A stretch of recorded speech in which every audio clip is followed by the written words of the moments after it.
Use the Mobalytics pregame function to get a competitive edge over your opponents and mentally adjust your playstyle as needed for the upcoming games that you're about to play. It lets you know things like if your opponent is on a win streak, or even if it's their first time playing that specific champion. It has been quite some time since ability power junglers have been in the meta. Because the meta has been focused more around early game junglers, ability power junglers just don't cut it anymore. With movement speed nerfs to the AP jungle item Runic Echoes, even champions like Elise have difficulty staying in the meta. However, surprisingly, in the recent patch, one AP mage has become one of the best junglers in the game, and that is Taliyah. Right now, Taliyah is being picked up by almost every single professional Korean jungler, along with several junglers in other regions as well. Why is Taliyah, of all people, considered a great jungler? There are several major factors that make Taliyah into a fantastic jungler. The first major change that came to Taliyah that made her into a fantastic jungler came into her Q. Her Q, Threaded Volley, no longer deals AoE damage to anything now. Now, since it doesn't do AoE anymore, you would think that that would make her jungle speed a lot slower. But now, Threaded Volley deals 100% of its damage to jungle minions. Beforehand, it would only deal about 60% subsequent damage per hit. This increases her jungling speed by an insane amount. She can clear faster and healthier than most meta junglers.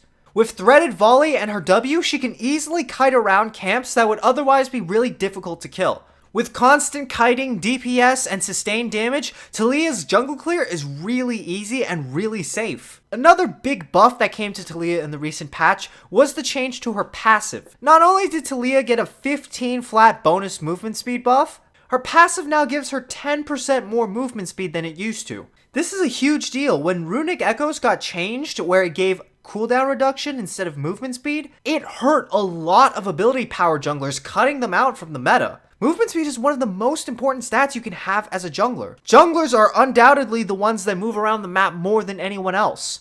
This is why you see some really good junglers rush mobility boots first, because that movement speed is so important. If Taliyah is in the jungle all the time, besides walls, she can rock surf throughout all of them and get to camps faster than her enemies. Thanks to her buffed clearing and buffed movement speed, Taliyah is one of the fastest clearers in the entire game. Now, what about Taliyah's 1v1? Taliyah is still a mage, and she is still vulnerable to champions that can hard engage on her. Taliyah doesn't really have any escapes, and she only has one CC ability, and if she misses that, she's pretty much going to die. So understanding where your enemy is going to be in the early game, and making sure that you are the one that hits the enemy jungler first, is crucial to making sure that you get a successful early game as Taliyah. 1v1s are not unwinnable by Taliyah in the early game, however you need more than one rotation of your Q to be able to actually kill someone. So you can't burst someone out the same way that Graves or Xin Zhao could burst you out, but you can still gradually wear down another jungler. Taliyah is actually a fairly decent 1v1er because of her E. It deals bonus damage when the enemy commits to a dash. So when she's up against champions like Rek'Sai or Lee Sin who have dashes towards her, she can just put down her W and get a lot of bonus damage on them. This makes it really hard to beat her in these early fights. Generally speaking, you're going to want to avoid the enemy jungler. You want to stay strong and you want to stay healthy on Taliyah because your ganks are really good. Consistent damage, decent mobility, good CC, Taliyah has pretty much everything that you want in a jungler's early game ganks. Threaded Volley by itself already deals a ridiculous amount of damage, so sometimes that alone is enough to secure you a kill. Make sure that you gank between the minion waves so that they're not blocking any of your Qs. For your full combo ganks, throw down your E first so that you can slow the enemy down. That way it makes it a lot easier to hit your W, which then puts them into the perfect position to get hit by every single shot of your Q. Taliyah's early game ganks are really strong and they're fairly safe because she still gets to keep her distance throughout the gank. Taliyah is not a champion that requires an ultimate to have a good gank. However, when Taliyah does have her ultimate, it makes it an amazing gank. Besides the obvious of walling off someone to make sure that they can only go one way and they'll basically be guaranteed to get hit by every single one of your abilities, the best thing to do with Taliyah's ult is to try and use the wall to stop either the enemy mid laner or the enemy jungler from coming in and interfering with the gank that's going on in the process. Though Xin Zhao is at the right place at the right time, he can't do anything because he's trapped behind this wall, and he can do nothing but watch in frustration as his bot lane dies. And in his frustration, he decides to go in and feed a kill.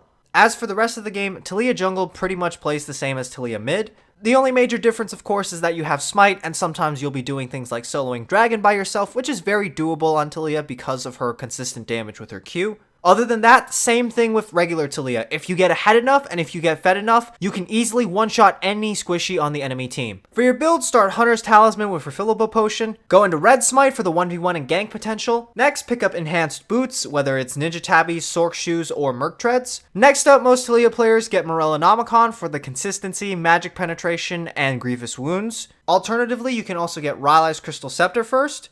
After these core items, you can get Zhonya's, Liandry's, Death Cap, or Void Staff, depending on the enemy situation.